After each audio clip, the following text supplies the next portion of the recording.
ধোঁকাবাজরা signboard লাগায়, মানুষকে ধোঁকা দেয়, চাকরি লাগায়, মানুষকে ধোঁকা দেয়।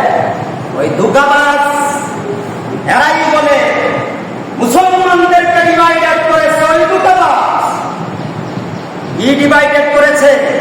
দুইটা ভাগ করে দিচ্ছে, ওয়াহাবি সুন্নি। আর এমনি ওয়াহাবি সুন্নি যে 5 ওয়াক্ত নামাজ আদায় করে জামাতের সাথে সুন্নি, যে সুন্নত আমল করে সে সুন্নি। কমল বানিয়া যাইতেছে এক বেড়া, আরেক বেড়া বেল মাথার মধ্যে টুপির মধ্যে। ওই ধোঁকাবাজ কইতাছে কমলা রাখবেন, কমলা টুপি রামায়া দেখা গেল টুপির ভিতরে বেল। ধোঁকা দিছি কিনা? ধোঁকা দিছি কিনা? আরেক ব্যক্তি টুপিতে কমলা, কমলা রাখবেন ভাই, আমার টুপিতে কমলা আছে, লামায়া লামাও, আমাকে কমলা দাও। ধোঁকা নাই, ধোঁকা আছে নাই।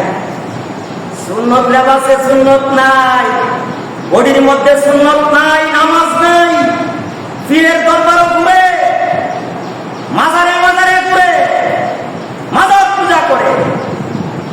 আর এরা বলে আমরা সুন্নাত ওয়াল জামাত। তোমাকে কে অধিকার দিয়েছে মুসলমানদেরকে ডিভাইডেড করার অধিকার? তোমাকে কে দিয়েছে? তোমাকে